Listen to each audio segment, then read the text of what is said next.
ازيكم يا احلى بنات؟ جولتي النهارده موجوده عند محمود الطوي. محمود انا صورت لكم عنده قبل كده كتير جدا جدا جدا، ولكن بقالي فتره كبيره ما بصورش عنده. الفيديو ده فيه اسعار كتيره جدا. هبتدي معاكم بالفيديو ب35 جنيه. حاجات حلوه جدا، محمود حاجته نظيفه. حاجات ماركات. بصوا يا بنات، ده محمود في ظهر المطبعه الاهليه. جنبه على طول محل اسمه الانصار للسواريهات. محمود فاتح كل يوم من الساعة 9 للساعة 9. عارفين يا بنات، هو بيبقى فيه سوق يوم الحد.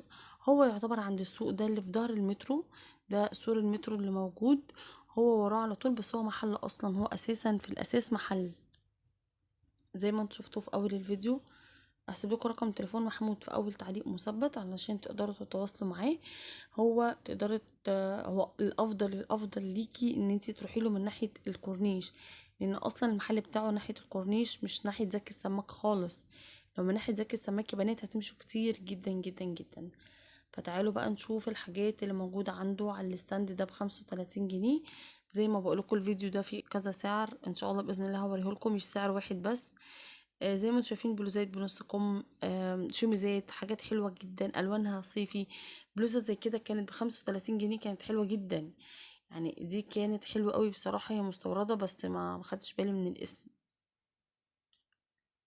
الحاجات يا بنات اللي بتبقى ألوانها كتيرة قوي كده زي عبادي شمس، والألوان اللي احنا شايفينها على البلوزة اللي فاتت دي. حاولي تلبسي، لو هتلبسي عليه كارديجان البسي الكارديجان يكتم اللون شوية. بلاش يبقى فاتح عشان الالوان ما تبقاش كتيره قوي كده. البسي حاجه كحلي اسود نبيتي، حاجه تكتم اللون من الالوان اللي هي موجوده في الكارديجان. لو هتلبسي شميز البسي شميز. ممكن عايز تلبسي شميز فاتح على فكره عادي، مفيش مشكله، لان هو هيبقى اللون الواضح اللي هو لون البلوزه. فاهمين؟ يعني الحاجات الالوان هي كتير قوي. لو هتلبسي حاجه تحتيها البسي اللون المناسب ليكي، لكن لو من فوق البسي لون هادي، علشان يعني مثلا ان هو يكتم لون البلوز او الشميز اللي انت لابساه. دي كان شكلها لطيف برضو، اللي هي فيها حاجات دي فيها ورد برضو دي. بصراحة البلوزات المشجرة في الوكالة حلوة جدا. شفت بلوزات كتير قوي مشجرة بصراحة شكلها لطيف قوي. والحاجات القط دي انا من عشاقها طبعا، انا بحب الحاجات القط جدا. الحاجات القط دي حلوه قوي، في منها كتير قوي في الوكاله.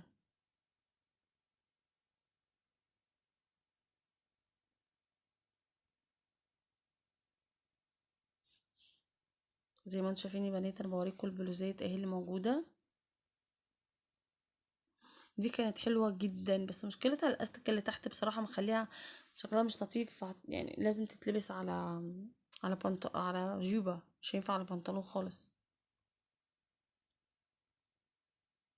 مش حاجه زي كده كان ب35. شكلها حلو جدا، رقيق جدا.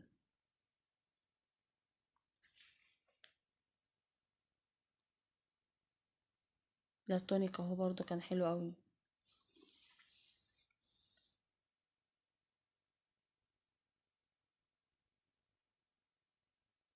بقيت يا بنات احاول اجيب لكم مثلا في الفيديو اسعار كتيرة علشان خاطر برضو تشوفوا الموديلات اللي في المحل كلها. بصوا يا بنات، دي حاجات ب120 جنيه. حاجات استوكات حلوة جدا عند محمود. برضو في منها الطويل في منها الواسع، في مقاسات كويسة عند محمود. محمود انا اشتريت منه جاكيت لونه جنزاري كده في الشتاء، والله كان ب35، كان فظيع، كان في التصفيات بقى. يعني هو خلاص كان بيصفي عشان ينزل الحاجات الصيفي. عايزه اقول لكم الناس اللي متابعيني، لو انتم متابعيني لو تفتكروا الجاكيت اللي انا قلت لكم انا اشتريته ب35، وانا حطاه في فيديو مشتريات كده، هتلاقوه تحت خالص. حلو جدا جدا، خامته ما بين الجبردين وما بين الجينز حلو قوي.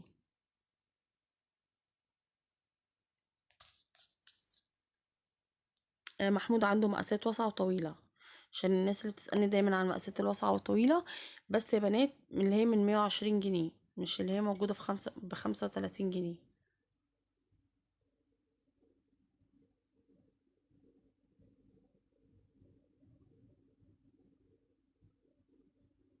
البلوزة دي كانت حلوة جدا جدا جدا، بس هي مقاسها كبير قوي، يعني عايزة حد مثلا وزن زيادة شوية عشان خاطر تبقى حلوة عليه. ده الستاند التاني من ال120. وعلى فكرة محمود عنده رجالي، هتلاقينه هوريهولكوا دلوقتي ان هو عنده رجالي وعنده اطفالي. بس انا بفضل اصور عند محمود الحريمي، لان انا ما بفهمش في الرجالي. ده مش معنى ان انا بصور في الحريم يبقى فاهمه في الرجالي. كاسعار انا معرفش الرجالي ده كده، مثلا لما محمود يقول لي 100 ولا 200 كويس ولا لا، فاهمين؟ وبعدين انا صورت رجالي كتير جدا مش بلاقي تفاعله، وانا مش بحب، يعني مش عايزه حد، يعني مش عايزه رجاله تدخل قناتي. يعني انا مش حابه ان مثلا راجل يدخل ي... عندي. فانا بنات وانا مستكفيه بالبنات اللي عندي، انا مش عايزه يبقى محتوية فيه حاجة للرجالي. انا اطفالي وحريمي. في قنوات تانية بتقدم محتوى للرجالي، كل واحد ويعني واللي هو عايز يقدمه. انا بحب الحريمي جدا وبفهم فيه جدا، فبعرف اتكلم فيه، ده لما حد يقول لي ده 100 جنيه، ابقى عارفه القطعه اللي انا بصورها دي فعلا تستاهل ال 100 جنيه ولا لا. لكن والله لو محمود قال لي الشوميز مثلا ب 300 جنيه مش هعرف ان كان غالي ولا لا. انا بروح ممكن عند سين من الناس اصور، الاقي عارض حاجه ب150. ايه ده ليه غالي قوي؟ اصلي مش عارف ايه. اقوله طب بص، لا انا مش عايزه اصور سعر غالي بصراحه، انا عايزه حاجه يكون سعرها كويس عشان الناس تجيلك وتبقى مبسوطه بيها. مش على حاجه، انا بصور عند محمود هو ب120 بس عشان حاجه تستاهل. لكن في ناس ساعات بصراحه تحط اسعار انا ما برضاش اصورها، بتبقى أنا يعني من الناس اللي انا بصور عندها، يعني من الناس اللي انا بحب اصور عندهم. بس انا ما برضاش اصورها والله، عشان بصراحه بلاقيها غالي قوي. لا انت حاطط غالي قوي. فالرجالي لو رحت ولقيته حاطط كده خلاص هضطر اصور، هعمل ايه؟ بس في المحلات بقى بنات بضطر اصور. يعني لو بنطلون جينز في محل مثلا حاطط عليه 300 400 جنيه، هو مش بيحور، هو سعر البنطلون عنده كده. عشان كده بحب اصور حريمي بس. والله طلب مني كتير جدا اصور رجالي بس برضه ما بصورش.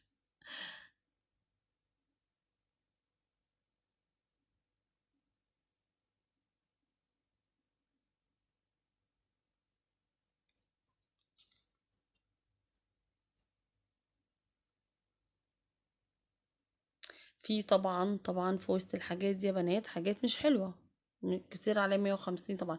بص يا بنات، التيشيرتات دي كانت ب75 تقريبا، 75 او 85، واللي فوق ده ب100 جنيه. انا عايزه اقول له كل الحاجات اللي بتبقى فوق دي بتبقى بالنسبه لي انا مرهقه وفيها مجهود كبير جدا، ما بعرفش اطولها.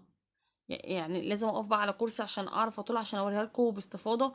فانا ما بعرفش خالص خالص خالص في اي مكان حاجه وهي عاليه كده اصورها بصراحه.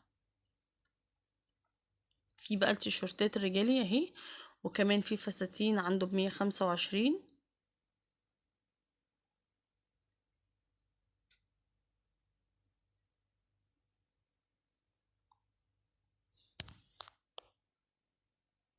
عارفين يا بنات والله العظيم الوكالة دي حلوة جدا جدا جدا. معلش انا ممكن ب300 جنيه انزل اشتري 4 5 بلوزات. انا لو رحت محل، يعني حسب، في محلات ممكن تروحيها مثلا في مدينة نصر او وسط البلد، ممكن 300 جنيه يجيبولك قطعة، قطعتين بالكتير، وكمان مش هيبقوا على مزاجك، وكمان لو هتجيبيهم في السيل.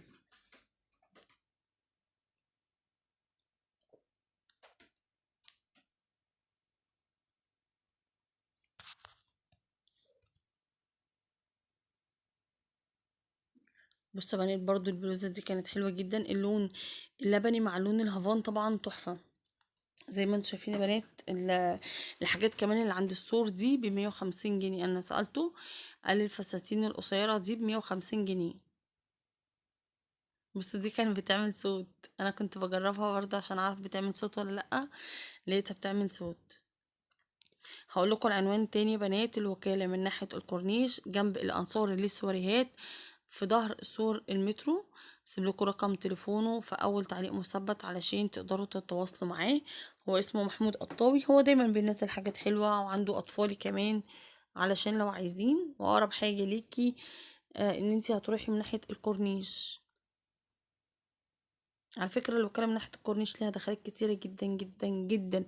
انا نفسي ما كنتش بعرف اروح لحد ما ابتديت انزل اصور والكلام ده كله، فبقيت اكتشف بقى واروح هنا واروح هنا، فعرفت ايوه دي الدخله بتاعت حاره السقايه، دي دخلة الاحمدين، شارع الاحمدين، الكلام ده كله. وعلى فكره حاره السقايه محدش يعرف ان اسمها حاره السقايه غير الناس اللي فيها، فالاسم ده مش مدرك كتير قوي مع الناس. كده الفيديو خلص يا بنات، اشوفكم على خير في فيديو جديد. شكرا لكم جدا، مع السلامة.